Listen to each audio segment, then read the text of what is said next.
Hey folks, MichaelJohnson.tv. Welcome to the stream.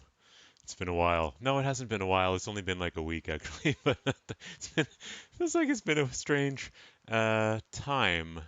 And I'll get into that a little bit later because I did 4 episodes. Put them out in feathers. That's the first chamber of the creative factory is the idea feather chamber. And that's reflected in kind of this knowledge management and other things and how we manage our ideas. And there's whole other stuff that I might get into later, but building a second brain, linking your thinking, Zettelkasten, all this kind of stuff comes in there. And then there's a sort of a process. You choose ideas. This week's episode will be this idea. And by the way, I do have an idea for this week's episode that's been sort of marinating, perhaps you could say, after I saw a couple of news articles a month ago. And I was excited and thought, oh, I got to do one. I got to catch the wave of this news article.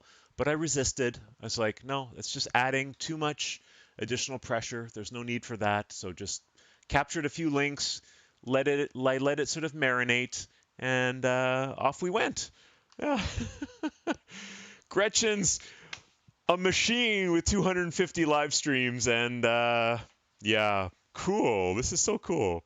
Took you a minute to figure out how to do where the titles and the subtitles and how it's kind of a machine of its own. I mean, the YouTube, it's a cool thing. I mean, anybody can make a channel. Democratization of communication through this medium of internet video. Like that's pretty cool. That's I mean, there's a whole thread there of the corporatization of it, and YouTube is Google, is Alphabet, is Monopoly, it's huge. It's like completely just coming into the space and just being a bit of an asshole and sort of, bumping around and pushing people out and taking all the profits for themselves and all this stuff lately about, Facebook, Meta, and Google maybe hasn't made true on its threat yet, but Meta has gone true on its threat of uh, eradicating Canadian news sources from publishing on Facebook because the government came in and insisted that they pay money to news outlets for the traffic. Anyway, I'm not explaining that very well, but yeah, Meta basically said, okay, Canadians on Facebook, thou shalt no longer see any Canadian news linked on our site. So there was some weird things. A few people in some groups that I'm part of were like, here's how to get to the article. They wrote like, montrealgazette.com/ like have to write it in text because the link would just get killed. So anyway, that was a bit of a rant around, YouTube as this wonderful democratizing medium where anyone in the world with access to an internet connection and any kind of basic camera or smartphone or any way to generate video can just make a channel and make a video. Like, that's pretty awesome. There's something pretty democratizing about that. But it does then raise those questions about monopolies and YouTube and how it's sort of then changing dynamics of advertising and like media and like all the sort of extreme opinions there and how those, which voices get amplified on YouTube on all of these algorithms. I mean, there's some, essential philosophical questions there that we need to be asking collectively. And I've seen proposals for like, you know, open source, nonprofit social media networks. I mean, social media is an important thing and a valuable thing. I mean, for creating communities, interested people across disparate regions in time and space. But the risk then is that we are the product. Yeah, Facebook is free to use, which means that we are the product and someone's making money off of our time, our eyeballs, our attention. And who is it that's making money? I guess it's Mark Zuckerberg and Meta and all the shareholders of that company. And, you know, those people are also the employees of the company who care, who want to, see a difference that Facebook can make, that, see a difference that can be brought through, creation of these social media platforms. So we are really, really rambling kind of thing here. So maybe I'll come back to where I'm at and why are we streaming today? Well, was feeling a bit sort of blah. Okay, I had my 4 episodes and they've come to an end. Oh, I guess I'll have to do another episode of my energy sketch and like feeling a bit like, okay, maybe I should just quit. Yeah, I was like, I've done 32 episodes. Maybe it's time to just throw it in the bag, just quit. And on the other side, I had a sort of a new thought, wanted to launch a new project, which was, I mean, I'm interested in urbanism and urban transportation and cycling and walking and public transport and what the carbon emissions and costs of that are to society and the loss of life from, prioritizing motordom and how motor vehicles are sort of like this norm of society and what could be different and how that could be good for health, emotional health, physical safety, well-being, activity, economic activity, all of these things. And I'll be living temporarily in Vancouver for a couple of months. I'm born in Vancouver, and thanks, Gretchen, for your words of encouragement. 446 streams or videos. Keep going. Do not quit. Yeah. Do not quit. Keep going. Yeah, I mean, where's the line? Where's the balance between keeping going, but at what point does it become you just keep digging a hole, digging a hole, digging a hole? What are you looking for? Like I guess I'm sort of struggling with that a little bit, but I still have lots more to say in the energy sketch, definitely. And I still fundamentally believe in the vehicle of sketching, of whiteboards, but I feel I've lost touch a little bit with the whiteboard concept that now I'm just doing these PowerPoint animations and it's kind of sucking my interest, sucking my curiosity a little bit. But when I was doing the whiteboard animations, when I would sketch on the whiteboard, I would have to like accelerate sections of the video and do the audio and the video separately. It was like a lot of work, and I'm a solo operator right now, but maybe this is the time and an opportunity to invest in building the team, which would start with a video editor who would be able to rapidly, boom, take the timestamps, accelerate the sketching parts, and make nice transitions and all this stuff. So another thread there. The first thread that we had, the first feather was around the thumbnail game, the titles and thumbnails, and making it more inviting for people to click on. Oh, the other thread was around, what was the other thread around? Yeah, revisiting older content, repackaging it, remixing it into shorts or other things, deepening maybe, in some I do some technical stuff, right? So some of it is maybe take a video that I've done previously and deepen the analysis, go deeper, bring more details, more context, or zoom out a little bit. Maybe some of it was too detailed. Zoom out, bring it to other countries, other regions, other interests. So there's lots of opportunities within the 32 videos that I have in my repertoire, in my archives, let's say, in my portfolio, in my attic, YouTube as an attic, where all the videos, you shoot a video, put it on YouTube, bloop, it goes up to the attic. You can sort of rummage around and, oh, hey, look at this gem. Put it in the VHS, take a look at it. Oh, that was cool. I want to revisit that. This is always also possible. And it's funny that I'm keeping these live streams up. I mean, who would want to come and watch me rant for like 3 hours on a live stream? I don't know. Probably not that many people, but I do have like views on these lives, which is kind of funny. Well, I send it to my parents, I send it to folks, and another thread is to, yeah, extract stuff from these lives, those lessons, little make it into infographics.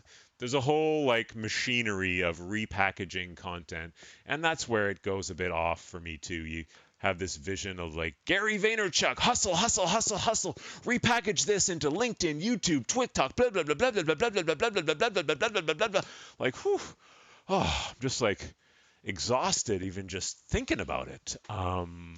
But I mean, okay, sure. I mean, lots of people are on different channels, and there's something interesting with, you know,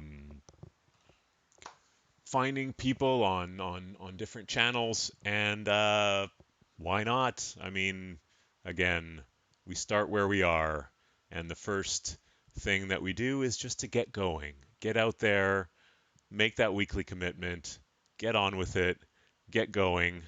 And I always come back to this Ali Abdal guy on YouTube. Check him out, Ali Abdal. He's got a book coming out, Feel Good Productivity. I love the title, and I did pre-order it to support him. I find like it gets into a bit of a hustle sort of thing, but he's very just sort of transparent about that. It's like, oh yeah, there's this whole hustle thing, and like, hey, like just come back to, get going. Just get a video out there, get going, and see where you want to go with that. So I'm still in the get going phase, actually. Well, maybe not. Maybe I'm getting into the get better, get good phase. If I'm thinking about thumbnails, I'm thinking about my pipeline and the content. And yeah, so don't lose hope. Keep going. There's a certain aspect of like having the self confidence or believing that what you have to say is interesting and is valuable. There's a weird sort of, I don't know, I struggle with that, a weird kind of line somewhere, fine line between like over bro, kind of like, yeah, yeah, I'm so good kind of thing versus like being humble. Yeah, so I tend toward the humbleness, although I do love to be out there. I mean, personally, I love to be on stage. It's not a problem for me to be on camera. I love to be on camera. In the past, I've done improv theater, singing in choirs. Let's go back to high school. I mean, that's where things started for me, I guess, coming out of my shell. Thanks again to my grade 10 English teacher, Mrs. McNamara, who took me aside and said, they need you in the drama department for the musical, which was a chorus line. So I played the Michael Douglas character, the director, the voice from the back. 5, 6, 7, 8. Hey, get off stage. He gets kind of angry at people. You, next. You suck. Go. That was fun. That opened so many doors for me. Being in a performing mode was really cool. High school musicals, choir, band, then, yeah, continued singing.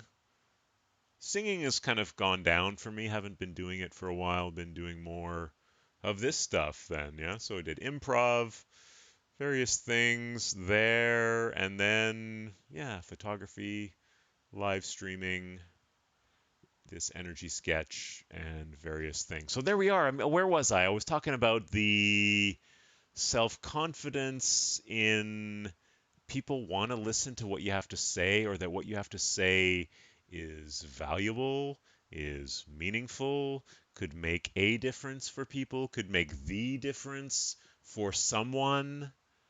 You know, there's always like, what are the odds that what you have to say would make a difference for someone out in the world? And what are the chances that they would hear what you have to say across the great, divides of space and time? And I mean, again, a reason to up your thumbnail game so that people are more likely to click on your stuff if you really believe that your stuff, yeah, is good and you want people to hear it for reasons, that it can make a difference, that there's beauty there, there's wisdom, there's something, whatever it is that you want to share out there.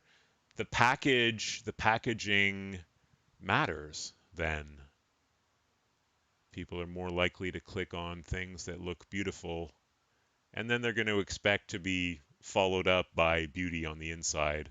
also. So then deliver that. Without pressure, though, of course. I mean, again, that's like, where's the line? Where's your bar in terms of quality? And you can see my last video on the energy sketch, which was about this exact concept. Um, why don't I just share my screen? This is going to be funny here. Boom. Oh, like I'm on top. See, behind here is me from the video, but this is like the thumbnail from my last. See, this is what I'm talking about. The weird double view, because I have in the back here, I have this PowerPoint title. And then now the YouTube title, when you pause a video, the YouTube title comes up on top. So this is this weird, like, mirror image thing that's just like messing with my mind, and I don't like it. So I think the solution is to get rid of my PowerPoint titles and stop making it a PowerPoint presentation and maybe get back to the sketching. Oh dear. I'm nervous now. What have I done? What have I done? Have I just committed to doing more sketching? Well, that's a thread. It's a feather. It's a desire.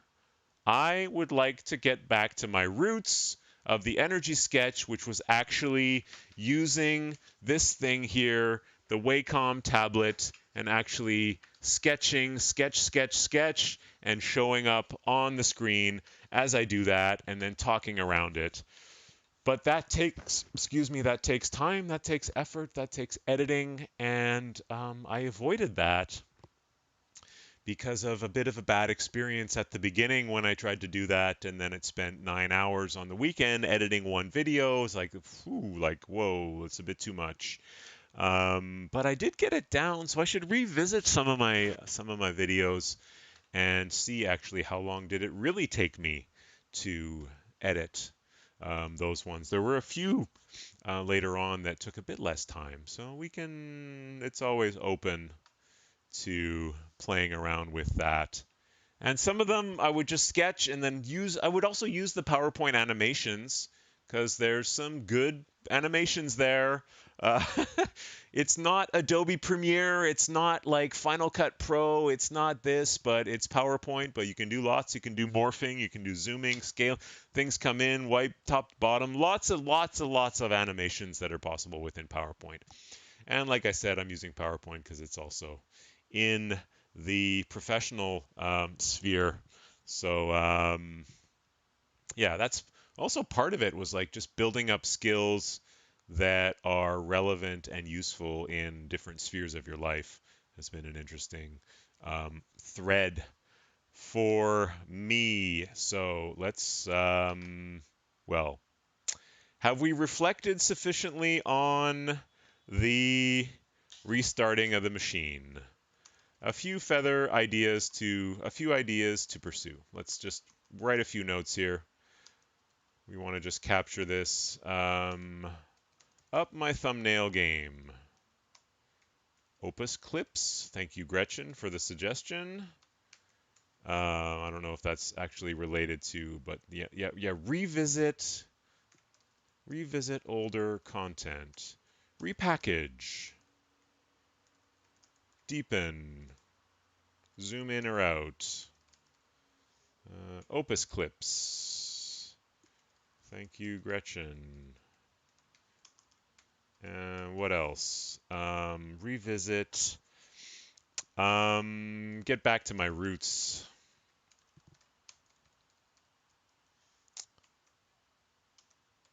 Accelerated sketching. Although that feels like there's these things out on the web, these doodle videos. So I like they look really bad. But there's probably techniques out there. Doodly, professional videos in minutes. Like this is the kind of thing. Yeah, so this is sketching.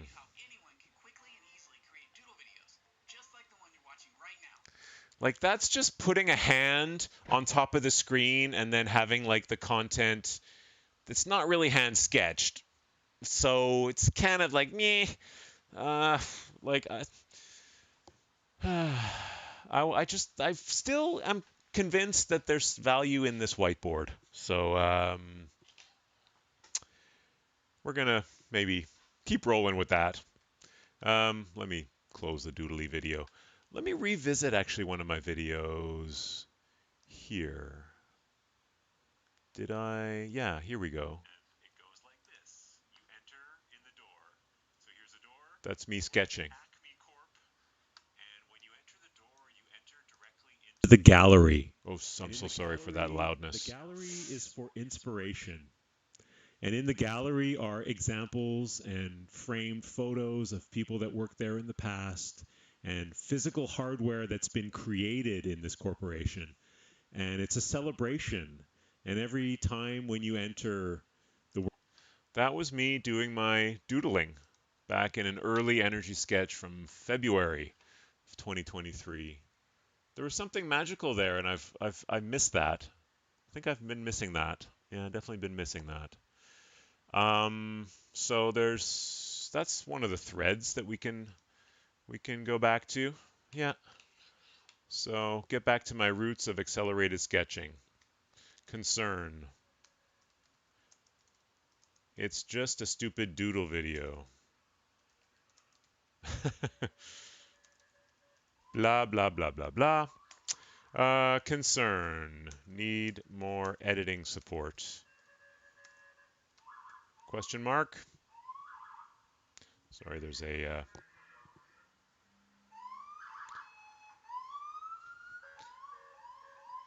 Did you hear that? Probably you did. Yeah, the police car, the fire truck going by the window. Let's get back to this. Yeah. So Opus clips, revisit older content, repackage, deepen, make shorts.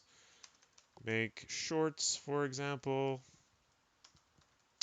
We could try that. And get back to the roots of accelerated sketching. And I mean, there's another thread that I want to pursue, which was the 3D modeling. And let me show you an example of that from where was a video with 3D? This one was a video where I did 3D modeling.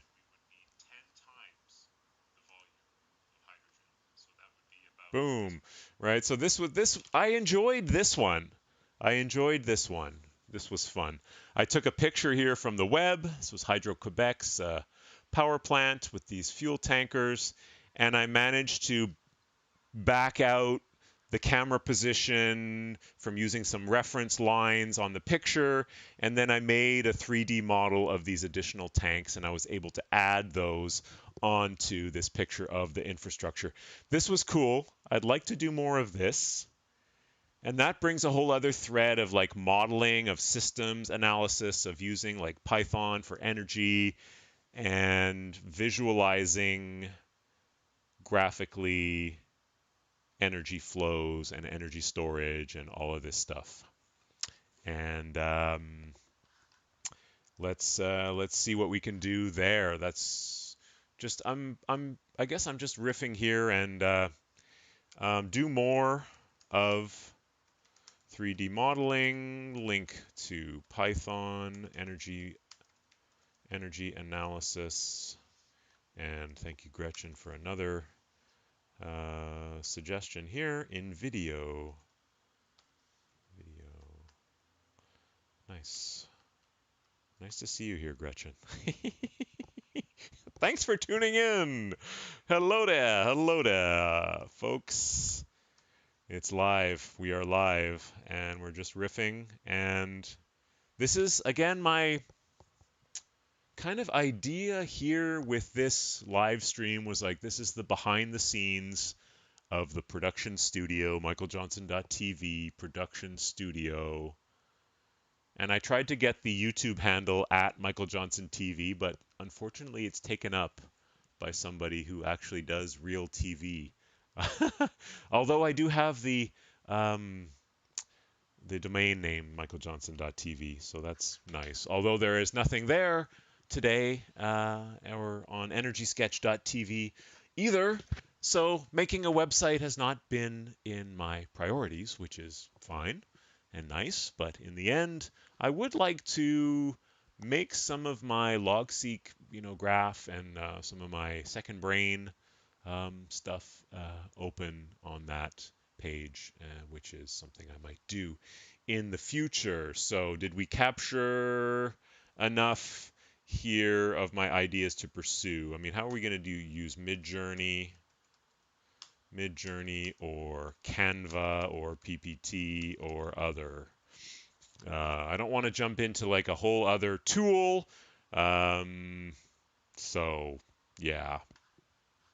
Um, Midjourney. The Midjourney was fun. I mean, honestly, that was really fun. Let's go to Energy Sketch and just look at our thumbnails. Here we go. Here's our thumbnails, right?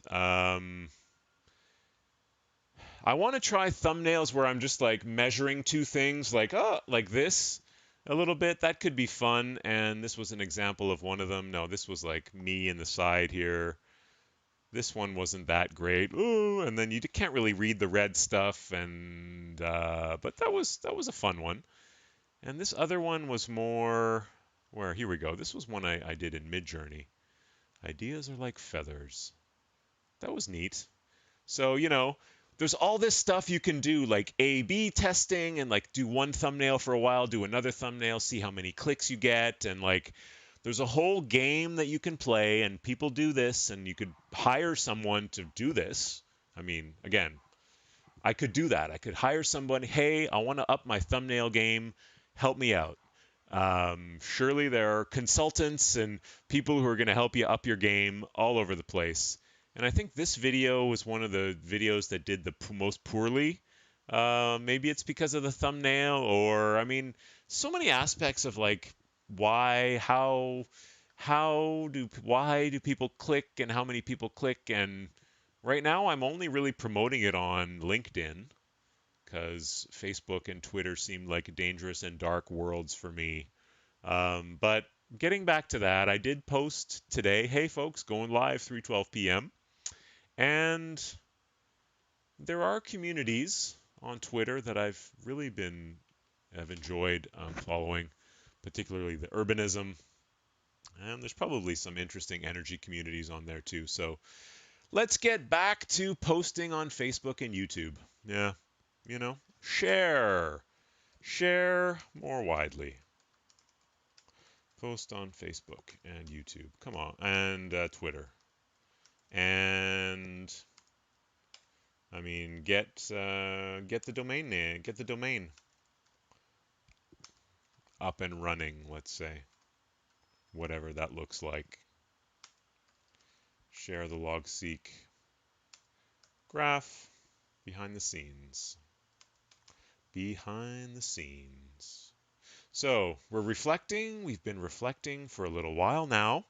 And I like to go in 1 hour chunks, typically in the stream. And by the way, I love this thing. I have my stream deck here on the side. This is like I upped my game in the live stream. So what I can do now is switch between screen 2 sharing and just, whole picture with the graphics on the side just by clicking on my iPad, which I have conveniently next to me. So this is cool. Like we want to acknowledge ourselves for upping the game, for bringing in changes, for bringing in new ways of doing things, and that's been a game changer for me. I can also just record, so I can be looking at the screen, hit record, boom. I don't need to look at OBS, Control, Alt Tab, go to another window. This has been really cool.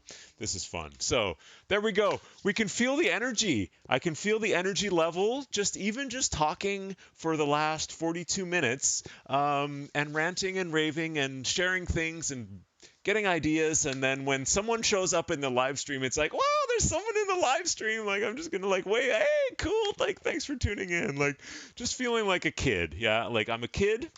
Yeah, I'm a kid here playing in my corner, and it's kind of like the play is just being broadcast out there, and another kid sort of sees it and sort of wants to come and sort of, hey, I just want to like check out what you're up to. Cool. And I'll just do my play on the side here too. And this is great. I mean, this is the energy that is good for me, is just playing, out there playing. So let's now get into a bit more serious play, because we're going to go to the next thing on our agenda here, which is going to be the energy sketch. And like I said, I started initial idea creation. That was on the 10th of August. Wow. 10th of August. See, this is nice. I have my log here, and let's just say slash today. Slash today. In the stream. In the stream. Finishing PPT. There we go. That's our log. That's what we're going to do today. It's interesting to have this log. I like that. Initial idea creation was on the 10th of August. 22nd of August, I started the PowerPoint. And today in the stream, I'm going to be finishing the PowerPoint. Here's our brainstorm. The initial idea around this is that Rio Tinto is installing solar panels at Diavik Diamond Mine. That just reminded me of a Blue Rodeo song. Diamond Mine? Yeah, they have a song called Diamond Mine. Another song called Rose Colored Glasses. Various other songs. She sees the world through rose-colored glasses. Painted skies and graceful romances. See the world like a shooting star. I'm just dying on the edge tonight. Where does she get off telling me that something's not going right? Look it up. Blue Rodeo. Okay, so the idea was there's this diamond mine. Let's go to the PowerPoint now. And yes, we're using PowerPoint. We're going to name this now. Oh, no, no, no, no. This is not 04. See, this is the problem also. I don't need this date here. Like, YouTube has a date, so I don't need the date here. Do I need to have Energy Sketch on every single slide and on every single part? No. Do I need to have the title? No. YouTube has a title. We don't need titles. We don't need PowerPoint titles. Wow. Suddenly, this is getting interesting, folks. Delete! We're simplifying! Isn't this cool? This is so good. It's good to simplify. Simplify your life. Simplify, simplify, simplify. Blank that. Okay. So here's the deal. Okay, whoops. No, this is, we're going to just play around with this. I have this little blue, oh, you can't see that. I'll just move this out. Ooh.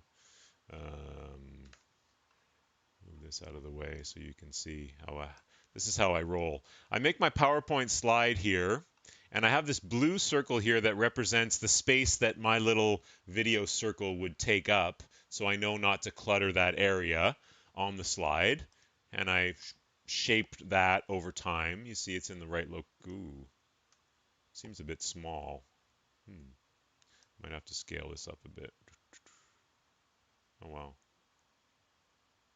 Oh, I think, that's strange. Well, no, because I would go into full screen mode, and there I'm on the edge of the blue, and my mouse comes out. Yeah, so, right. So it looks smaller when it's not in full screen mode. Anyway, this is the Diavik Diamond Mine in northern Canada, and I got to make a little dot here and have an arrow showing where that is. But it's somewhere here in northern Canada in the Northwest Territories. And look at that, like, scale of, like, the industrial mining. We just blast and dig and separate, blast, dig, separate, blast, dig, process, separate. These three open pit mines. And I think in some of them there's some underground mining also happening.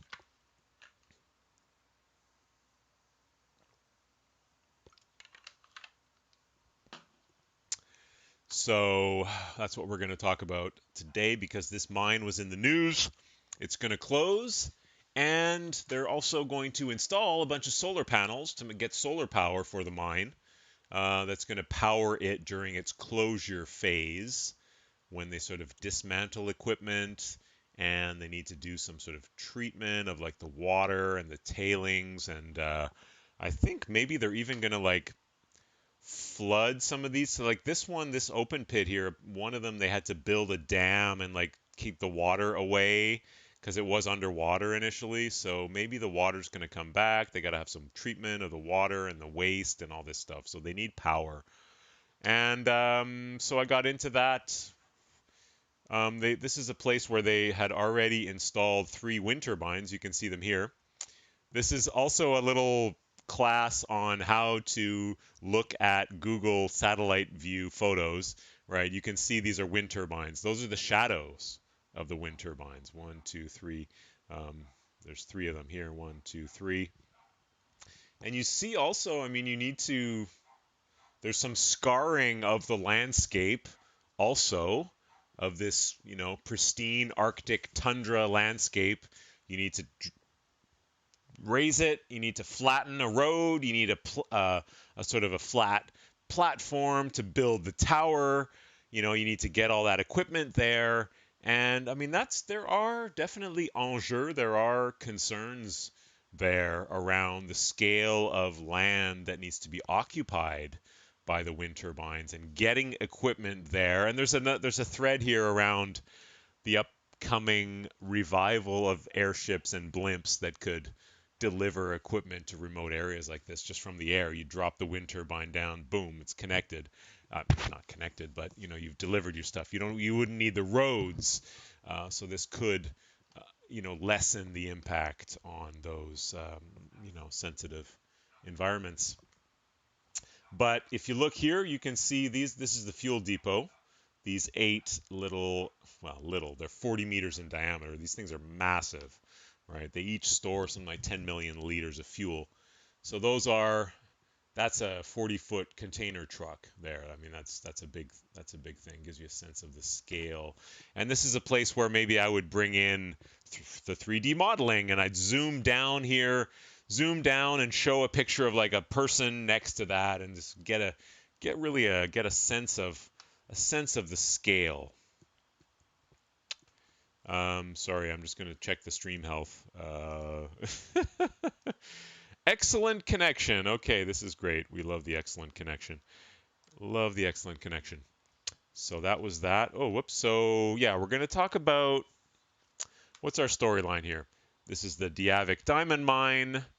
And I mean, they've done some nice things. They've installed wind turbines. It takes up some of the load, but still the mine is powered exclusively almost by diesel fuel.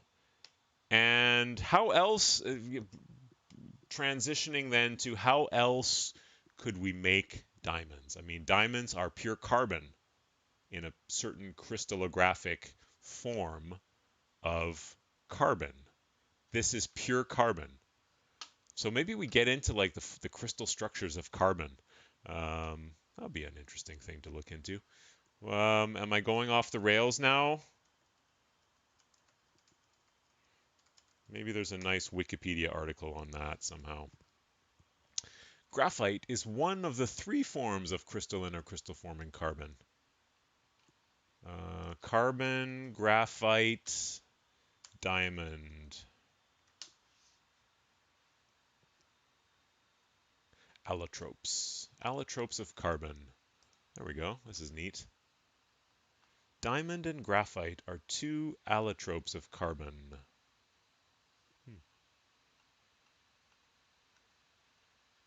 This is a crystal diamond structure of carbon, and this is the flat graphite structure of carbon. 2 allotropes. Diamond crystallizes in the cubic system. Cubic, yeah. And versus hexagonal. Cool, neat. This is CC, need attribution. So I can use this image in my stream, in my YouTube video, if I appropriately attribute it, right? Attribution, share alike 3.0. Share, adapt under the following terms. My material must be distributed under the same license as the original. Yeah, not sure about that. Um, okay. Graphite and diamonds and fullerenes. Oh yeah, fullerenes. Buckyballs. Another allotrope of carbon atoms. But we're getting off topic. We're getting a bit off topic. So what I wanted to talk about was, hey, why are we mining diamonds in the remote north? I mean, essentially that's my question here. Why the frick are we mining diamonds? We can just make them in the lab. And there's a trend now for sustainable diamonds. Diamonds made from thin air from this company called Ether.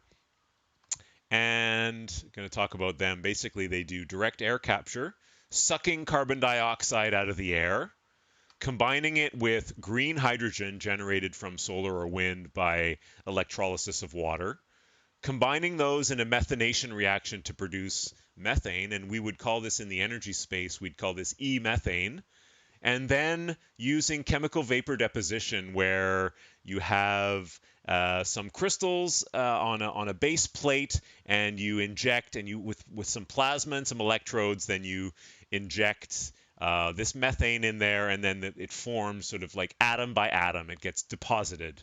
You have vapors, chemical vapors of methane and hydrogen in this reactor. You tune the pressure and the temperature, and you deposit those vapors in thin structures that build up over time to create diamonds. Like we make diamonds out of thin air. Like I love this. I love this idea here. Seems much more reasonable than going and digging out like huge infrastructure like this. Just seems yeah, it seems a bit passe. I mean, I get it. Like a lot of metals, you can't fabricate metals out of thin air. We can't make iron, aluminum, silicon, titanium, vanadium, uranium, all of the aniums. I mean, we can't make those things out of thin air. We do need to mine those things out of the earth. And ideally, we find deposits of those things where they are rich so that we don't need to dig up as much to generate the same amount of the metal out the end. But it does seem appropriate for things like, yeah, diamonds. I mean, there's a whole other thread here of like the diamond industry and like the craziness of diamond engagement rings and wedding rings and, you know, price fixing and, you know, artificially like reducing the supply, making it seem like a luxury good and like, what the hell? Like, I don't know, diamonds, the whole thing. Whole whack thing there with the diamond market. But diamonds are important in industry. I mean, we need. That's another thread of this episode, perhaps, is like the need for diamonds and the scale of utilization of diamonds in industry and other things. But we're getting ahead of ourselves. Diamond use, industry, consumer. The Diamond Industry Fact Sheet. Interesting. Statista. That's another good resource. Diamond Industry.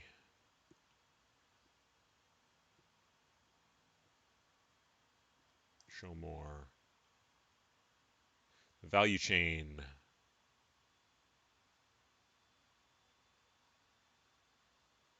Half of all mined diamonds are not of gemstone quality and are used for industrial purposes. Today, the vast industrial demand for diamonds is mostly satisfied by synthetic diamonds. Huh, that's interesting. So it's just the uh, consumer focused diamonds that are mined then. Wow. The vast industrial demand for diamonds is mostly satisfied by synthetic diamonds. That's cool. Lab grown diamonds are increasingly used. Neat. Did not know that. Where was the other page that we had here? Diamondsfacts.org.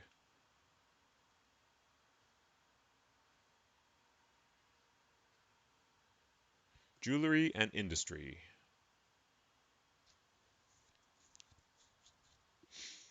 About 30% of diamonds are of gem quality. The remaining 70% are sold for industrial applications.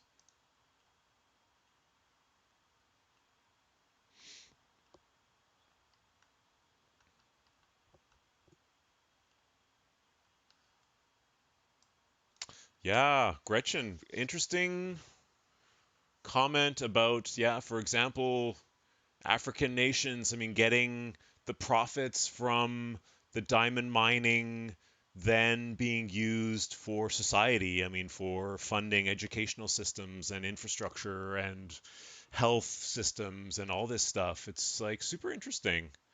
And yeah, so many threads there, so many threads there. Now we're really going to go off the rails around who's getting the most of the benefits, right? Who's getting the money from that, and the sort of tendency or the possibility for multinationals to come in, set up a mine, maybe employ a few locals, make it look nice, suck out all the money, and then leave them with sort of degraded landscape and sort of, toxic waste as a legacy. Like this is maybe the earlier sort of style of business maybe, and yeah, the need for there to be robust, value given to the locals and valuable legacies being left. And this, applies to all the industries that are there. I mean, there's fossil fuels, there's oil, there's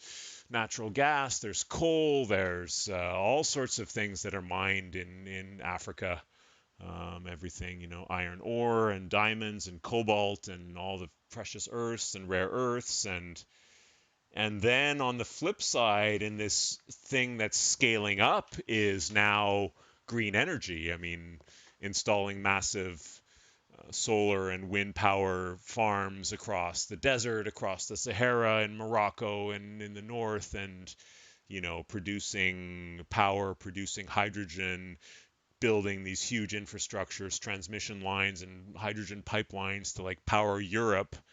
And meanwhile, like such a percentage of like the African like population doesn't even have access to like basic electricity. So there's like this interesting like super interesting dichotomy there, and super amazing like potential for leapfrogging of the well-being of populations in nations like this that have access to abundant renewable energy for their use. And yeah, I mean, overbuilding for being able to export value, and again ensuring that the local populations partake in their fair share of the value that's generated from those products that are being exported. So this is a whole other thread that, yeah, that's interesting because I had committed at some point in the energy sketch to get more into the intersections between the social, political, financial, economic, legal, justice kind of aspects of energy. And interesting that I haven't really touched on that at all. I'm gonna bring up where was my 12th episode? 12th episode retrospective. Um, Here we go. Here we go. Here we go. Screen two. There's me on a former thing when I used to have a no, a green screen, and I was doing this crazy stuff. Again, sorry about the mirror sort of mirage here, but yeah, in my retrospective of 12th, oh, that was my 12th episode retrospective. After season one, I said, yeah, I want to do more at the intersections of the socio, techno, and economic spheres and speak more about the future of abundance, of justice, of equity in the way that we structure our energy systems. And related to that is all of the material systems that go along with the energy systems as we decarbonize material production and mining, and we do more mining because we need more materials to power the energy transition. All those things like battery minerals, battery metals, all the iron, aluminum, silicon that's needed for the wind turbines, the power plants, the solar panels, all that stuff. So there's all of those things linked together. The in the industrial landscape, and a retooling and a orienting of the producing countries and the economic strategies of various countries that today, for example, are exporting raw iron ore, exporting raw materials, coal, natural gas, oil, instead could be then refining those ores using locally produced clean energy, making green steel, green aluminum, producing solar panels and other manufactured goods in factories locally instead of just being hewers of wood and drawers of water and exporting raw resources and getting just pennies, right? Only just getting pennies and pennies, getting a pittance, just shipping all those raw resources out of the country to be refined and manufactured elsewhere, and then the profits being sucked up by large multinationals. So I guess that's a little bit of a lefty kind of rant, and this is where I grew up. I guess not where I grew up. I don't know. My parents. It was my godfather was had a big commitment really to understanding global economics and a certain bent there, a certain viewpoint, I guess you could say, more on the left, around all that, around yeah, we need to be careful. We need to legislate appropriately on a global scale, multinational corporations. Otherwise, that's the risk that they just come in, extract value, leave you with waste, and move on to the next lowest cost country down the chain in this race to the bottom. Which, I mean, we could go into that in much more detail another time. But interesting to see that retrospective of my 12th episode where I committed to talking about abundance, justice, equity at the intersections of the social, the technical, and the economic spheres related to energy and materials and the energy transition and decarbonization and industry and all of this stuff. So it's a vast, I mean, you think like, again, I was like, oh, I've done 32 episodes. Maybe it's time to stop. Like, no, heck no. There's tons of rich, rich material out there to talk about. So don't give up hope quite yet. And I'm still having fun, so that's good. Um, Heavens, we went on a bit of a, we went off. No, we didn't go off. We were looking at the diamond industry, and then we got distracted talking about, yeah, producing countries and getting value from industries and local jobs and value that we take that the producing countries get from hosting those industries and producing their resources, exporting them, getting money to fund social programs and basically fund the country. So I went off on a bit of a rant there that I think there's so much more that we could be doing there versus what is currently done. And I'm speaking about Canada also. We mine, again, we're mining iron ore, vast quantities of iron ore in Quebec and Nunavut, simply shipping it raw almost, a little bit of processing into pellets and stuff like this, but not adding very much value, so not getting very much value from those resources. And on the West Coast, right, I mean, you'd see tanker ships full of raw, logs, raw timber just being sent out of the country to be processed elsewhere in lower cost countries. I mean, which is, there's different ways to weigh that. I mean, I sort of like, oh, like, wow, we should be doing more locally with our stuff. We should be adding value. Yes, okay. And we're giving other countries an opportunity to add value, maybe other countries that don't have their own raw resources to add value to. Okay, yeah, maybe, but where's the just balance between those two things, and who's profiting ultimately, and who's getting exploited, who's exploiting, and who's getting exploited, and how can we do better for everyone in a global sense? Those are my thoughts there, but we're getting a bit off here. We need to do an episode because it goes live tomorrow at 12 p.m. This is like, oh, we got to come back and we just got to like set the bar really low. Just send the episode out and like mention all of the threads that are related to it, all the threads that we could come back to later. This is how we roll. This is how we stay on task. This is how we go. So if I wanted to really keep the bar low, I would simply just roll with this and rant a little bit. Yay, they got wind turbines, but look, it's still powered by diesel. The mine's closing. Hey, like, we can make diamonds a different way. And this is scaling up. There's either CVD, which is chemical vapor deposition, or HPHT diamonds, high pressure, high temperature. And this is a natural diamond, right? Those diamonds are part of a chain of stuff that's made from carbon that's in the earth from the high pressures and the time, right? So that's we want to make those in an industrial way, the way that we make fuels. So this is kind of like the link here in a sense, is that diamonds are a form of carbon in the same way that natural gas, oil, and coal are, and graphite are forms of carbon that we find naturally occurring in the earth. And all of those forms of carbon we could construct, we could make from carbon that we mine instead out of the air.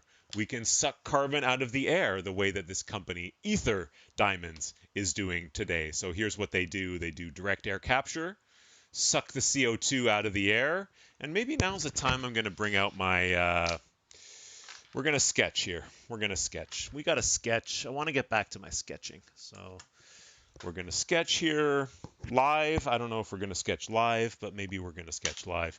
And that's what we do, right? We boom, this is CO2 here. And then we have like wind and solar energy that goes into electrolysis of hydrogen. There we go. And then this makes like ECH4, we would call that in the energy space. And this goes into this chemical vapor deposition, one little atom at a time. Boom. And then you got a diamond. Isn't that cool? No, we don't need to keep all that. But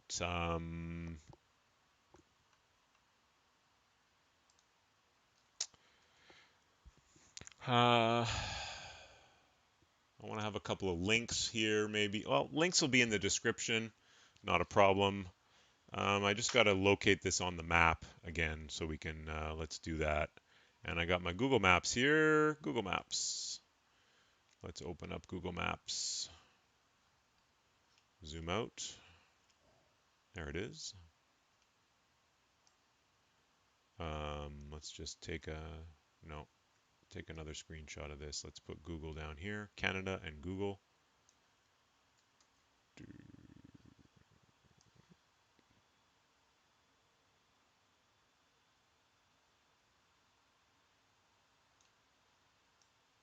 No, this is Canada. Come on. Let's have at least something that's recognizable.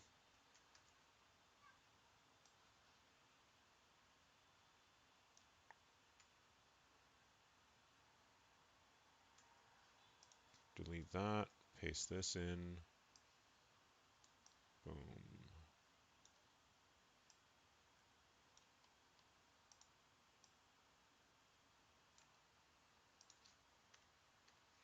All right, we're going to just play around with this. Play with the graphics a little bit. Yeah, it's like, gotta up my graphics game a little bit too, but that's okay. We're fine. You can do that in time. There's no rush. There's no stress. Everything is good. We are well. We are happy. We're making videos. That's all that matters.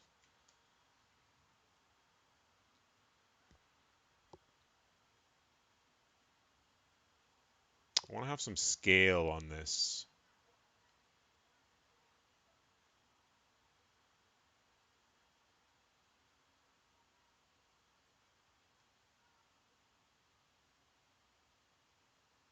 Okay, we're going to do some stuff here. We're going to do some stuff here. But we might, well, are we going to take our break? We got to take our stretch. Remember, it's 4:26. We're going over. We've gone over. Usually, I like to structure it with like an hour, and then it's like the creative work hour. And yeah, we have our first hour. We have our first commitment, and I think we've done that. So we just have a bit of tweaking. I'm going to set the bar really low for the next energy sketch. We're going to tweak a little bit, add a few things, put some scale on that stuff, talk about it, and off we go. And so we are going to go to a commercial break, but there will be no commercials. There'll just be some nice graphics like you see on the side right here, all the little random lines happening. And thanks so much for tuning in. So I'll be back in roughly 5 to 10 minutes and or less. We don't know, no guarantees, no refunds as we like to say on the live stream, but we must take our stretch. We must take breaks. This is good for us. It's good for us to take breaks. It's important. So hang tight, folks. Back soon. Ciao. Hey, folks, and we're back. And yes, I did raise my desk. This is the next. I like this part of my flow, actually, is after the first break. First segment is sitting down. After the first break, then I crank up my desk, crank up the hand cranked standing desk here, and then we're ready to go for the next section. We got to just adjust our little camera here because I do like to be a bit there, because then if we go to screen 2, then we're going to be in the middle, which is fine. I used to have it like closer to the camera, but anyways, yeah, this is about right. So we got to do this thing, folks. We got to do our next segment here. Let me just verify that the stream health is still appropriately healthy. Are we live? We're live. How's the stream health? Excellent stream health. Hallelujah. All right. Yeah, we got to just deliver. It's Sunday. At 6:12 p.m., the stream ends, and I have dinner with my wife, and we have a nice evening. Tomorrow, I go to work. Therefore, if you want to have an energy sketch by tomorrow at 12:12 p.m. on youtube.com/@energysketch, then everything must be done today. So you only have so many time constants available to you in order to deliver that commitment, which is an episode is live. And remember, I put the bar really, really, really low for myself to get in the flow, get over the barrier, the fears of putting things out there and building up a system, a flow, building up a system to deliver weekly content, weekly cadence, a rhythm, a cadence of creative delivery every single week. So we set the bar low because it's hard enough already to put stuff out there. And as we build up our systems, then we can start optimizing, farming things out, making things better, revisiting things, polishing them like diamonds. You know what I mean? Like, I'm just like scooping up a bunch of rocks and like finding one. Hey, I got it, like putting it out there. Next thing, okay, you could take it back. You could polish it a little bit, cut it into other ones, put it into thing, put it in a ring, put a ring on it. All of these things you can do over time. You don't need in a single session to go from like mining a thing, polishing it, boom, boom, boom, getting the gold, setting it, boom, making this perfect, brilliant, beautiful thing out there. Like that's just way too much pressure. And it's not helpful. It's not fun. Well, it could be fun if you sort of did it once in a while. And I mean, I've had this experience of getting into something. I remember this municipal consultation that happened for this mega mall project happening near my neighborhood. Well, they're building it now. There was a consultation in the committee at City Hall, and I spent all of my Christmas vacation poring over these documents and making these notes and making analysis and like making a whole story, and with the intention of submitting my ideas in a memoir. in a sort of document and a presentation, which I did. And the document was way shorter than I had sort of thought it could be, um, because I got totally burned out with the thing after spending my entire vacation poring over it. I just said, frick it, like, screw it, I'm out. Like, I don't want to do it. It's just too much. And then I took a rest. I rested, took a break, picked it back up, and said, okay, just get something out there. Just lower the bar. And so I just, summarized my bullet points of what I learned and what I recommended. And it was like 1 page, and that was enough. 1 or 2 pages was enough. Put it out there. Made a PowerPoint, did a nice PowerPoint. Let's focus more on that. Had fun with that. Presented it at the city hall, and it's on. It's not on YouTube. They didn't really have their YouTube stuff set up, but it's out there. It's archived. And my voice got on the radio also. There was a journalist there at the session of when all the memoirs were presented, and he interviewed me. And my boss at the time, my manager came in that morning. He's like, Michael, I heard you on the radio. It's like, oh, really? Oh, yeah, this memoir. You were talking about Royal Mount, the project. I was like, oh, cool. I was on the radio. Isn't that neat? So that's where we go. We set the bar low to get into flow. Folks, let's go back to the screen. And wow, well, I'm nervous to set the bar too low, but that's okay. It's okay. We're just going to add some little transitions here. What we're going to do is we're going to bring this one to the front, bring to front, and we're going to just circle a couple things. We're going to draw here. We're going to circle this part here, and we're going to put this in animation, and we're going to have the animation pane, and we're going to make this appear. It's going to go first though, so that we click. There's the wind turbine. Oh no, okay, we got to move this to the back. Send to back. Then if we do this again, boom, there's the wind turbine. Boom. We can do these in order. Start with previous. No, start after previous. And then we can make another one that's a disappear. Add animation. Disappear. That starts after this. Start after previous. How does that work? No, I don't want this to be start on click. That's okay. Boom, boom.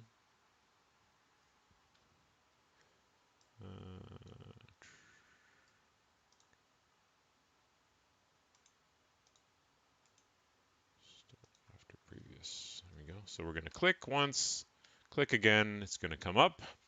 That's the wind turbine. Then we're going to duplicate this. We need to draw. So, oops, send to front, bring to front. We're going to draw again. We're going to draw something here. And we're going to animate this. Animation appear. That's going to be here. And then we're going to add another animation. It's going to be disappear. And this one's going to start after previous. And we need to move this to the back.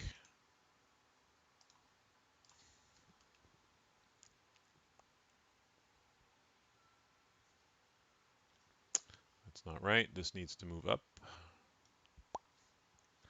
That's the disappearing of the other one. Oops. Start on click. Da, da, da. There's the fuel depot. That needs to come in along with this. Start after previous. Dun, dun, dun, dun, dun. Tack, tack, tack. Okay, we're going to add some dimension here. We're going to draw here. We're going to say this. It's like 40 meters. And we're going to click this, click this. We're going to group those together. Oh no, picture 43. I don't like when this happens when I go to group stuff in PowerPoint. I have this is already animated. This thing is animated already. Entrance zoom. So I want to like keep the effects like vanishing point center. Yeah, but I can't. You can't do that. Boom. Now I need to animate this again with a zoom. Where's my zoom? Zoom in? No. Zoom. Zoom, zoom, zoom, zoom, zoom. Is it here? Zoom? Yeah, okay, there we go.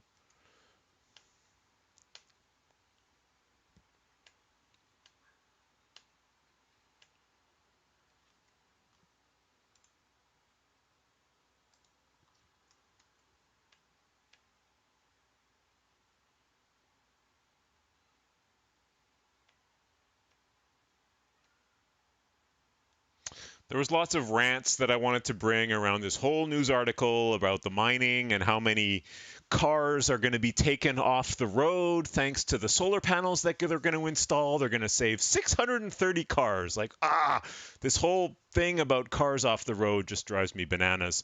But that's a rant that I've already ranted about and probably don't need to rant about anymore. So that's what we're going to do. We're just going to talk about the scale of this thing, and then we're going to talk about diamonds. So CVD diamonds, HPHT diamonds, and natural diamonds. And maybe we could just sketch something on the right here. Right, this is all different forms of carbon. Carbon, right, goes to natural gas, goes to oil. There's like different like spectrum in the number of carbon atoms. Let's just, well, there's something interesting there, right? Gas, oil, coal, gas, oil, coal, diamond, graphite, diamonds.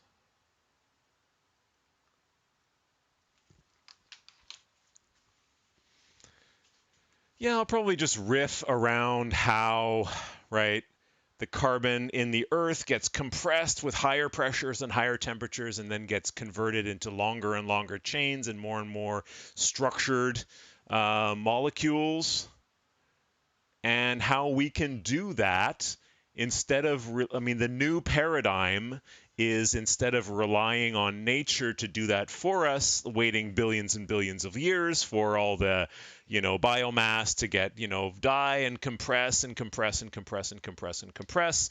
And this is the whole thing around, carbon emissions and climate change, is that we've taken that carbon that's taken billions of years of ancient life forms, dinosaurs and others, to be compressed into these fuels now, and then we're taking them out of the ground and burning them in an unprecedentedly short period of time, re-releasing all of that carbon dioxide into the atmosphere with all of the cataclysmic changes that are happening already and that will continue to happen no matter what we do right now. And there is urgency to do stuff right now, which we are doing, maybe not fast enough. We could be going faster if there was better collaboration across nations and better structures and et cetera, all those social, political, techno-economic aspects of the problem. But what we want to focus into on today is just sort of this idea that carbon, is this sort of a progression in the size and complexity of the carbon molecules, and how instead, whoopsie, we can be doing that by putting in energy. Yeah, that's good. What's our animation here? We're going to maybe get rid of this because I'm putting it on the other slide. Just make this a bit bigger. This is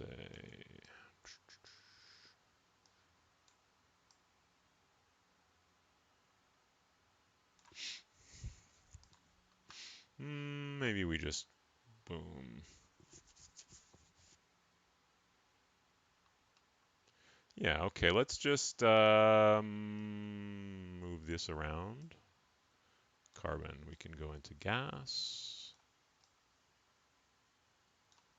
oil,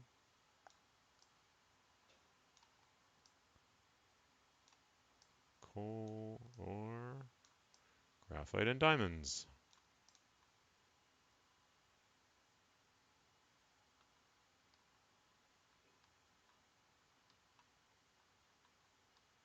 And let's animate this, why not? Carbon, animation, appear.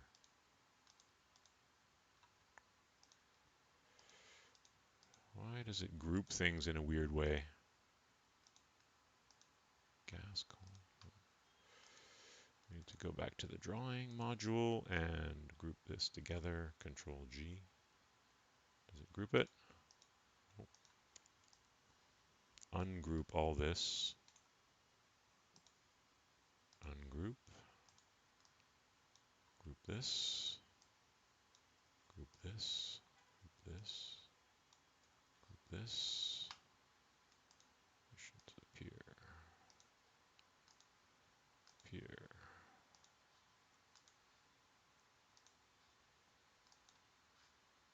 Appear. CVD, HPHT, and natural diamonds. And then on the next slide, there's the diamonds from thin air, ether, showing the process.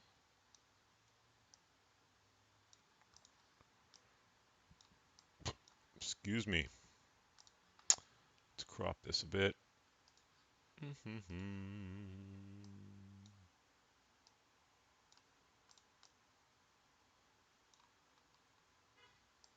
Let's put this down like this. This.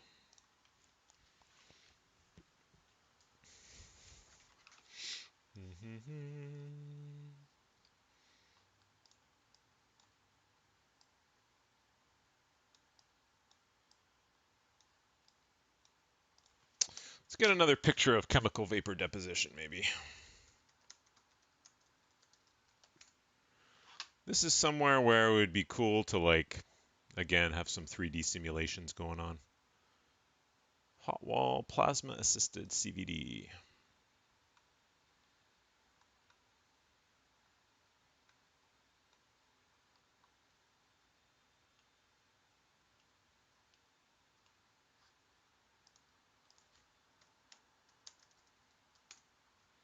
CVD diamonds. Already talked about this. Synthetic diamonds. Any pictures of equipment?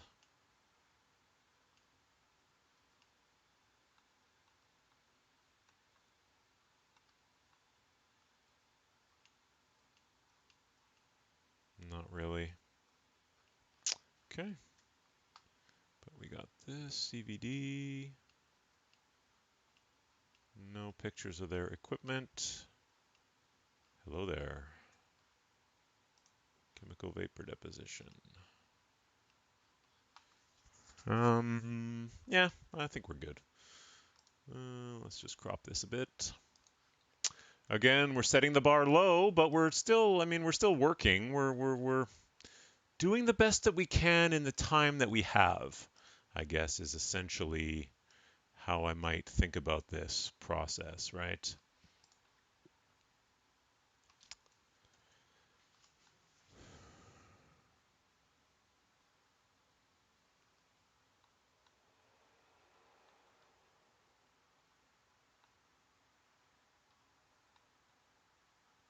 Yeah, so there's a substrate, and the diamond is grown layer by layer, atom by atom, from deposition of the carbon that's in the vapor, in the methane vapor, under the influence of some plasma or some electrodes. So that's what we do. That's how we make diamonds from thin air. Thanks for tuning in, folks.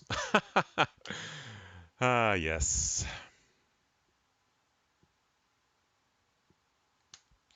The graphics are boring. That's okay. We can up our game over time. What we're focusing on right now is delivering on a cadence. Again, I'm just reminding myself that it's okay. We're putting stuff out there, curious things and interesting things that I find, and there we are. I need a news article on here, a news headline maybe, which was here.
Let's do some animation on this one. Animations appear, appear, appear. Go.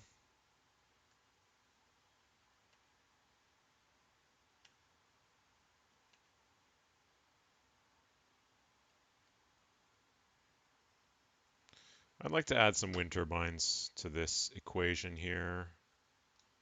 So let's do that.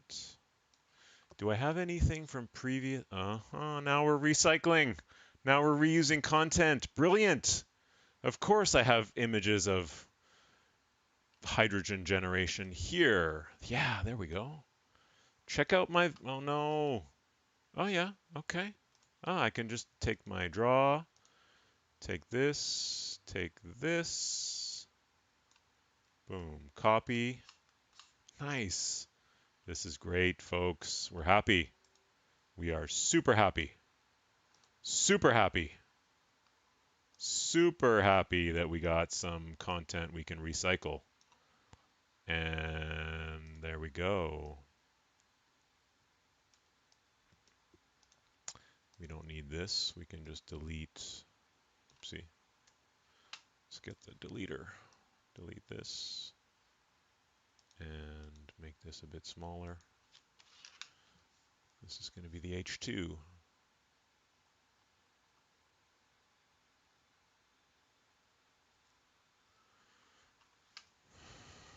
And this is going to be the DAC.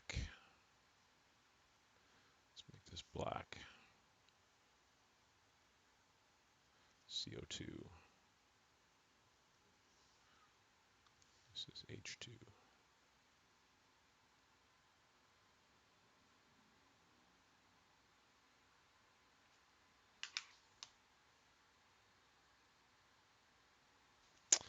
But perhaps it would look a bit better if we showed, excuse me, that the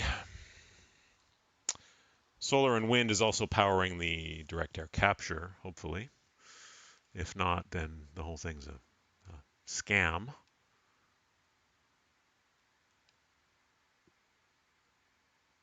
So let's move this around a little bit.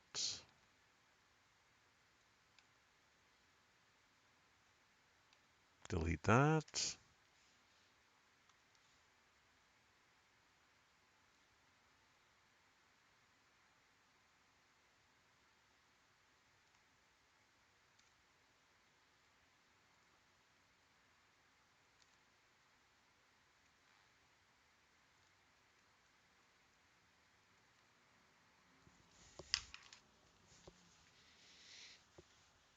Okay, so let's just animate this a little bit then. You're going to start with solar and wind.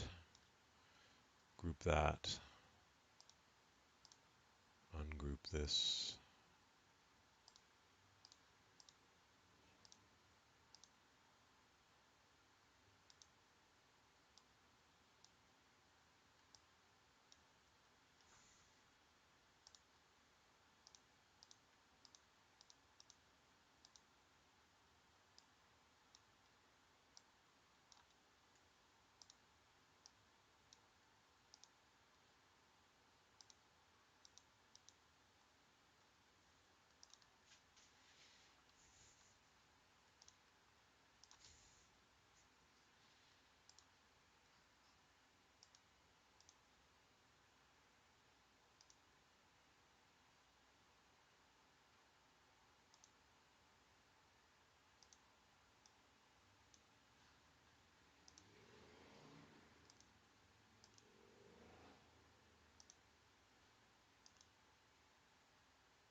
I might start from the back and go forward, actually.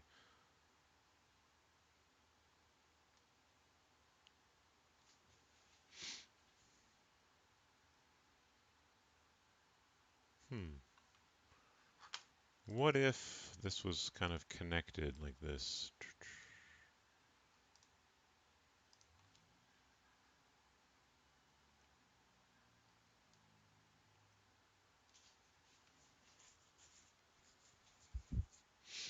I'm going to go from the back forward. Yeah, this is going to be fun. Let's try it a bit of a different way here.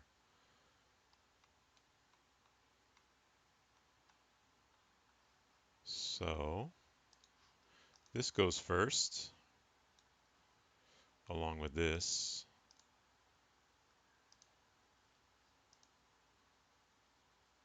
This can go next.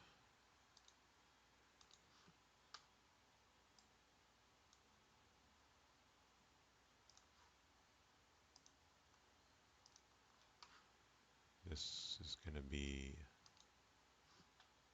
here.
There we go.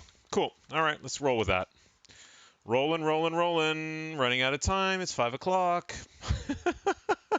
We got to have this thing recorded by 5:12. Okay, so that's how. Oh no, now we're into old episodes. I gotta up my game here. So I'm gonna. How do we start here? Is this a start? It's a start. Yeah, let's start. We start. We roll.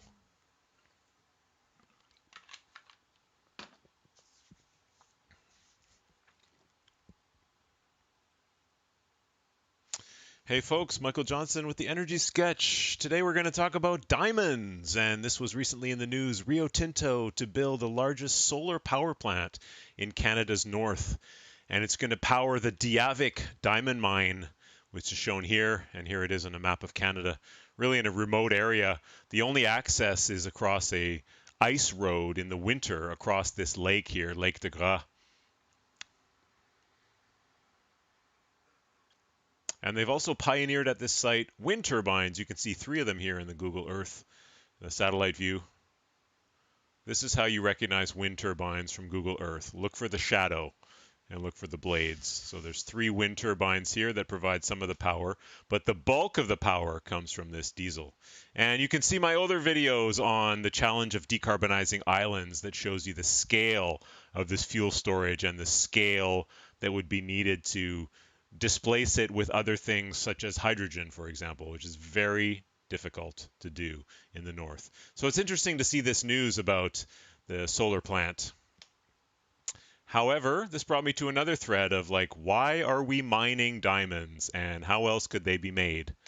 Diamonds are, of course, a form of carbon, and the earth makes diamonds for us in a process of increasing pressure and temperature, and diamonds are sort of along a spectrum of materials made from carbon that starts with gas, but if you subject that to higher pressure and higher temperatures, you get oil in liquid state. Again, higher pressures, higher temperatures is going to be coal.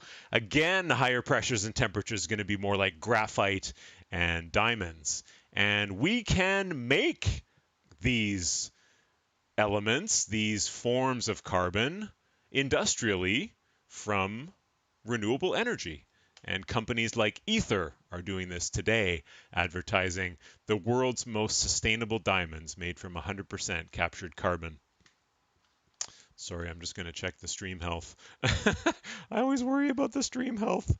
How's the stream set? Stream health is live. It's good. Stream setting is excellent. Super. This is super, super, super duper. So yes, there we go. Ether, and they do this by chemical vapor deposition. Let me just write that in black here. This is their CVD.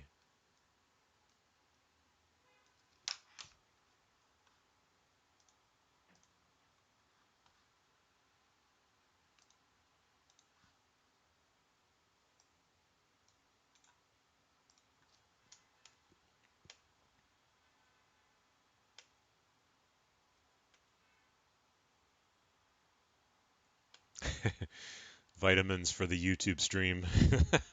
How about some water? What if I pour a bit of water on the YouTube stream, will it make sure it grows? Will it grow if I give it water? You need to feed the creators. Creators must be healthy also, not just the algorithms. There we go. Carbon from DAC, hydrogen from green, solar, and wind. There we go. That's how we make diamonds. Cool. So we're going to record this thing now. Whoops, now we're back again. And this is how we roll. We just riff. We're riffing. We do one take. The bar is really low. We're just riffing. And I'd forgotten about the whole philosophy of this thing, that all I'm doing right now is just recording this thing to give it to editing guy who's going to take care of it later. Editing guy is, of course, me in 10 minutes from now, but I don't need to know that right now. All I need to know is my job as presenter dude.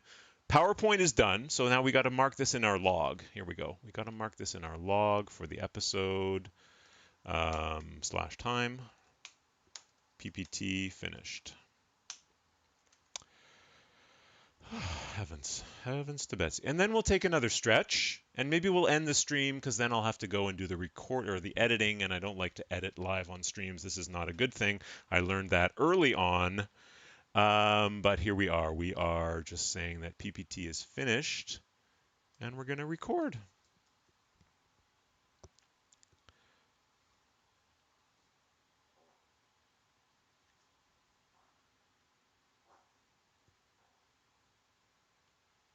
Okay, so, yep, it's all ready. Everything's good. Everything's ready. All we got to do is now hit the record button, hit record button on my Stream Deck, and we launch into the episode. We don't worry about the quality of the graphics right now. The graphics are done. It's finished. We've made our choice. We're moving on. Of course, we can go back, but that just takes more and more time, and can you really squeeze out that much more value? No. If I wanted to redo the graphics, I'd really redo them in a new way with sketching and like a 3D view, and a drone shot would come on the mine and you'd see the solar panels, and there we go. Now we're getting into what I would do if I had money and a team and a whole production company, which I know that I stated that I'd like to have. So cool. Like that's what would be possible. Is there really up that and have it in a VR, and you'd fly over the mine, and then you'd see like, oh boom, there's the solar panels, here's the scale of it, and here's the logistics, and here's the thing, and all this stuff, and that's cool. But we don't have that right now, so we're just getting going. So we're going to record now. It's happening now. Get this out of the way. This thing's out of the way. We're looking. We're straight. We're good. We're good. Hey folks, it's Michael Johnson. Welcome to this week's Energy Sketch. We're going to talk about diamond mining, diamond creating, and remote industrial energy. So, in the news lately, maybe a month ago, Rio Tinto to build largest solar power plant in Canada's north. So what I'm showing here is the Diavik diamond mine, a combination of open pit and underground mining over here in the Northwest Territories in a remote area. The only access to the site is over this lake on a winter ice road. So it's quite complicated logistics. And it's an interesting site. It's one of the first to have installed wind turbines in a remote northern mining facility. And that is over here. You can see there are 3 wind turbines, and this is a bit of a hint as to how to look for wind turbines on Google Earth. Look for the shadow, right? This is the wind turbine from above, and you're going to see the shadow of the shaft there, the pile, and the 3 blades. So they have 3 wind turbines that provide a small amount of power. I don't know the details, but it is small compared to the 80 million liters of diesel fuel that they consume roughly every year. They have about 80 million liters of storage capacity, and those tanks are like 40 meters in diameter. And you can see my previous video on the challenges of decarbonizing islands, which applies here. In a sense, this mine is basically an island that gets fuel delivered once a year. And if we wanted to replace that fuel by a decarbonized green fuel alternative like hydrogen or ammonia or methanol or other things, the challenges are great in terms of the scale of the storage that's needed. So it's interesting that they'll be installing solar panels at the end of the life of the mine. So it won't be providing that much power, but it will power the sort of closure operations and maintain some pumping and some treatment and stuff like this as the mine comes to a close. And this all got me thinking about diamonds and what they're good for, what they're used for. I mean, of course, we have, consumer grade diamonds that are beautiful rings that people wear, and also diamonds are used in industry for cutting operations. But why do we mine diamonds? And this got me thinking of the scale of this infrastructure here, really, this open pit mining in a remote, pristine sort of Arctic tundra. Is it really necessary? Wouldn't it be nice if instead we could simply manufacture those diamonds from clean energy? And this is happening already. There are known processes, industrial processes out there, maybe not at full large industrial scale, But we do this today. We manufacture diamonds using two processes. Here on the left is a diamond manufactured from CVD, chemical vapor deposition, which I'll get into a little bit later. The other diamond down here is made from HPHT, high pressure, high temperature, which is basically just squeezing molecules of carbon in order to form into that diamond structure. And here on the right is a natural diamond that's been mined from the earth, where the earth's crust has naturally produced the conditions of high pressure and high temperature and long time to take carbon from ancient life forms and basically turn it into diamonds. And I like to think that that process of creating that diamond is kind of along a spectrum of carbon conversion that nature does for us. So think about carbon from ancient life forms, ancient biomass, dinosaurs, fish, trees, all this stuff, wherever it is located in the world, dies and forms sort of layers and then gets compressed and compressed and compressed over time. And this is how we produce fossil fuels, like starting with natural gas.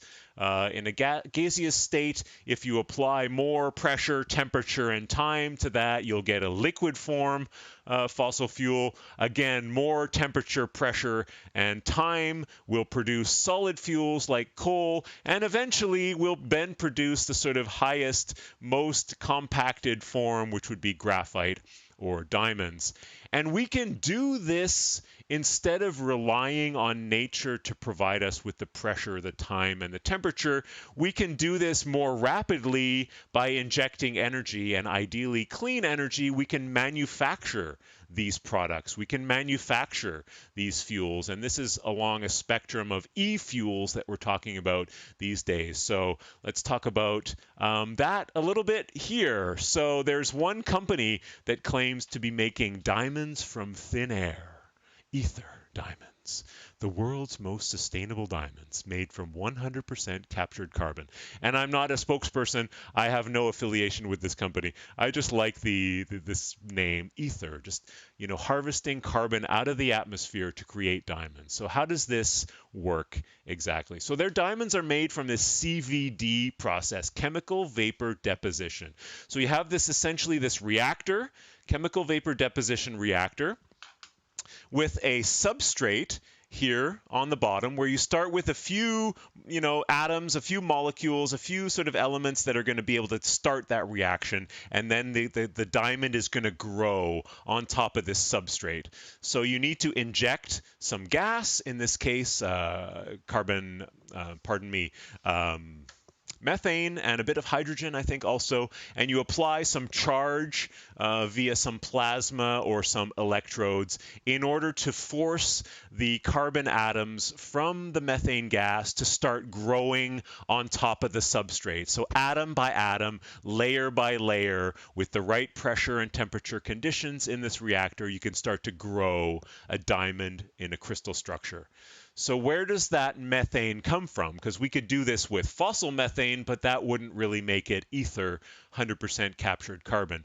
So that methane comes from a methanation reaction, taking hydrogen and CO2, combining them together in a reactor upstream of this process to produce this methane. And we could call this e-methane, renewable methane, fabricated methane. It's not fossil methane, because the CO2 that we're using in this process has been sucked out of the air using a process called direct air capture. So using some energy and some sorbents, basically you suck in a large quantity of air, because remember, carbon dioxide today is around 400 parts per million.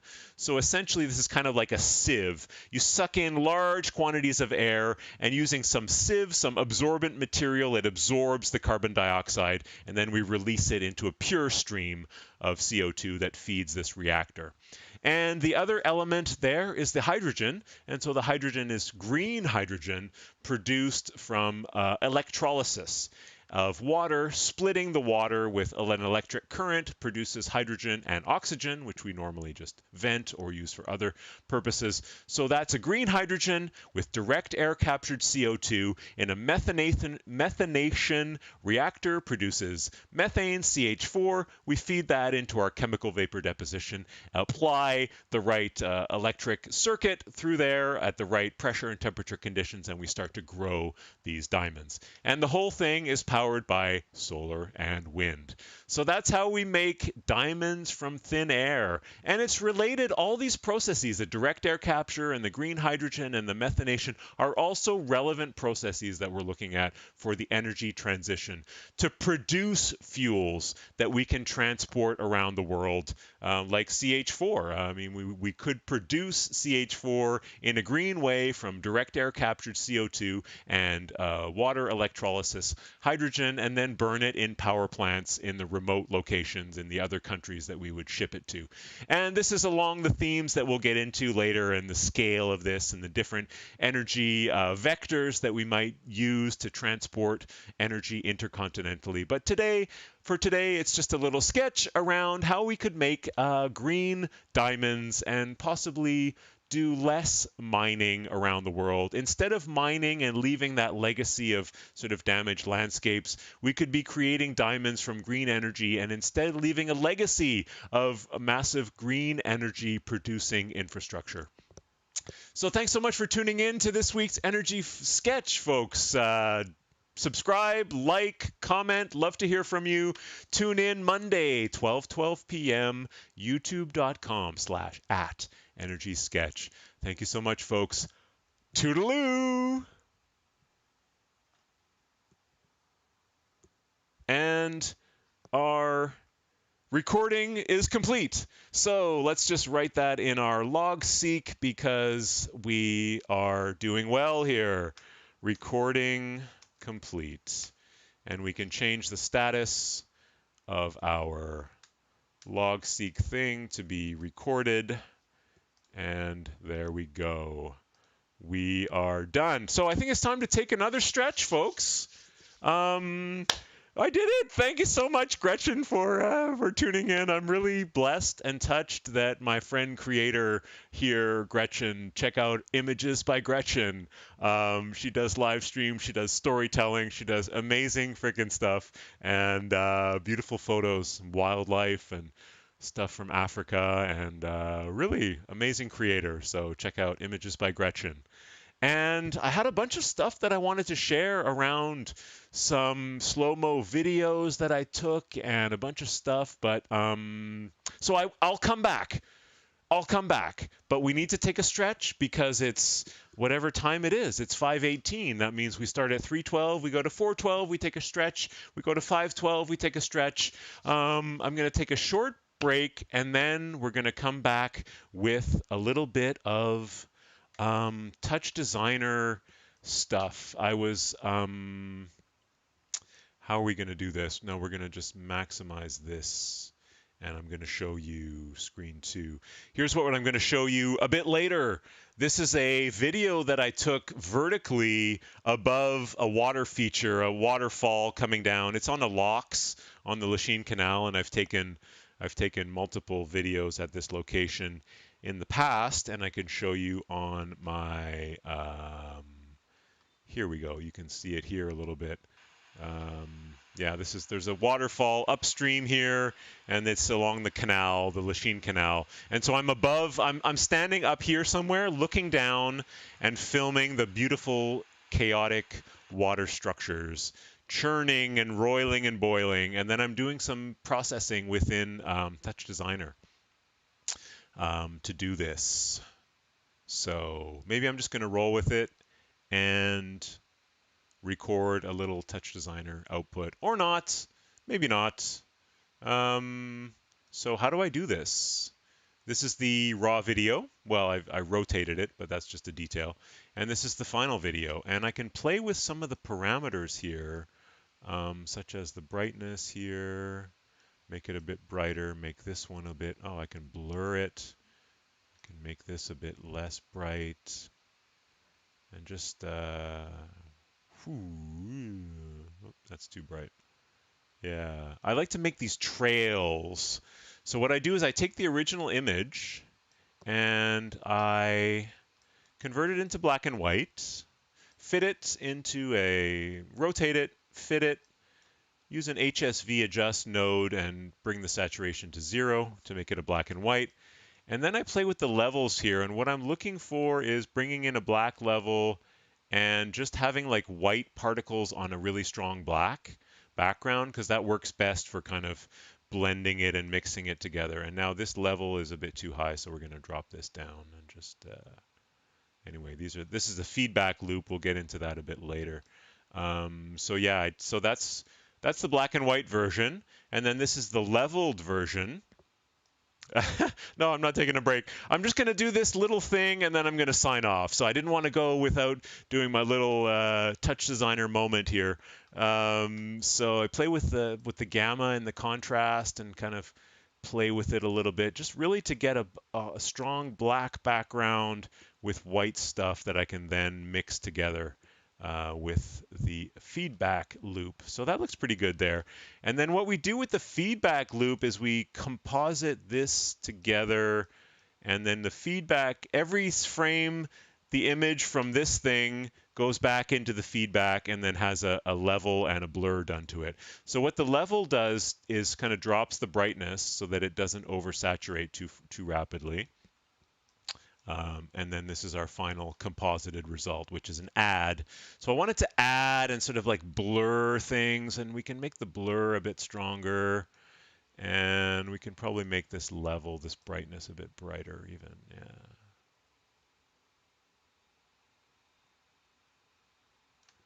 This blur, let's make it really blurry. I don't know. Yeah, it's kind of neat.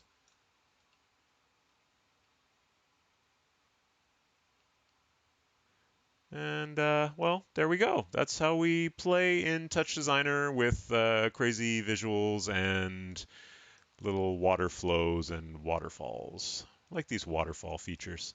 Could just make this a loop and then we'd put music on top of it and all that stuff. So that's what we got for tonight. Folks, thank you so much. And I'm going to go take my break, take my stretch, and then I'm going to edit my video and make my LinkedIn post and do all that stuff before 6:12 p.m. because then it's the real break and then we have our dinner and then we relax. So thank you so much for tuning in. Be well, folks. Keep on creating. And, well, I guess my words of wisdom for tonight are set the bar low, and just put stuff out there. Share your stuff out there in the world without fear, without worry. You never know when someone would be touched by something that you share out there. So, I mean, I guess send stuff out into the world with a come from of sharing beauty, sharing wisdom, and lifting people up, lifting society up in whatever aspect is important to you and in whatever way that you choose to do. So be well and keep on creating. Thanks for tuning in, folks. Toodaloo!